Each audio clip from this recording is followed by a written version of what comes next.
Paano makipagtulungan sa isang interpreter? Ang interpreter ay tumutulong sa iyo at sa iba na makipag-usap sa isa't isa kapag nagsasalita ng iba't ibang wika. Ang kanilang trabaho ay ibahagi ang sinasabi ng lahat ng walang idiniragdag, kinakaligtaan o binabago. Hindi bahagi ng pag-uusap ang interpreter, tinutulungan lang nila ang lahat na maunawaan ang isa't isa.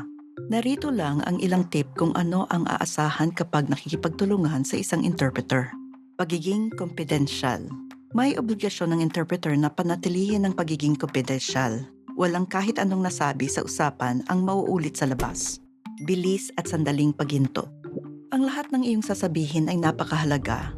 Mangyaring tumigil at sandaling huminto kada ilang pangungusap. Magsalita sa normal na bilis at sapat na lakas para makasabay ang interpreter. Kung hindi ka maririnig ng interpreter, hindi sila makakapag-interpret. At ayaw nilang may makaligtaan o hilingin sa iyong sabihin ito muli. Isinasalin sa wika ang lahat. Uulitin ng interpreter ang lahat ng sasabihin mo at ng isa pang tao. Ang interpreter ay nagsasalin ng lahat ng sinasabi sa parehong wika habang sinasabi ito. Halimbawa, kung sasabihin ng provider ng serbisyo na, "Hello, my name is Cindy." Sasabihin ng interpreter sa ibang wika, "Kamusta? Ang pangalan ko ay Cindy." Kung sasabihin mong tatawag ako sa telepono, uulitin ng interpreter ang, "I will make a phone call" sa ibang wika. Pansinin na gumagamit ang interpreter ng "ako" kapag inuulit ang iyong sinabi. Ipinapakita nitong inuulit nila ang tinig mo at hindi sumasali sa pag-usap. Kung magsisimula ang interpreter sa sabi niya o nagtatanong siya, hindi sila nagsasalin sa tamang wika. Direktang komunikasyon. Kapag nagsasalita ka, tingnan at kausapin ng tao, hindi ang interpreter. Kayo ng tao ang nag-uusap, naroroon ang interpreter para tulungan kayong dalawa na magkaunawaan.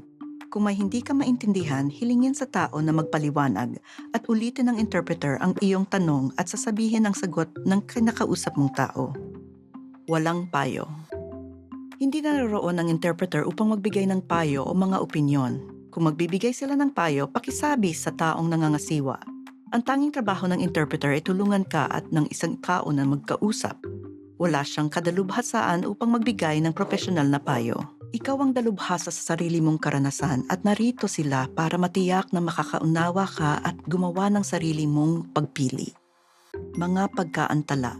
Kung may salita o pangungusap na hindi narinig o naintindihan ng interpreter, maaaring humiling na linawin o pag-uulit upang maiwasan ang pag-aakala ng ibig sabihin o maiwasang may makaligtaan. Pagkatapos tukuyin namin ang aming sarili bilang ang interpreter at patuloy na uulitin ang lahat sa dalawang wika.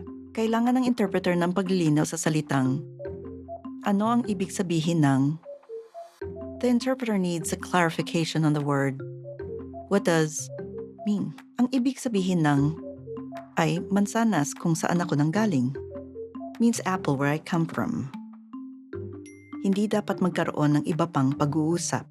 Hindi makikisali ang interpreter sa iba pang pag-uusap. Nakakatulong itong mapanatiling malinaw at nakatuon ang pag-uusap sa pagitan mo at ng provider.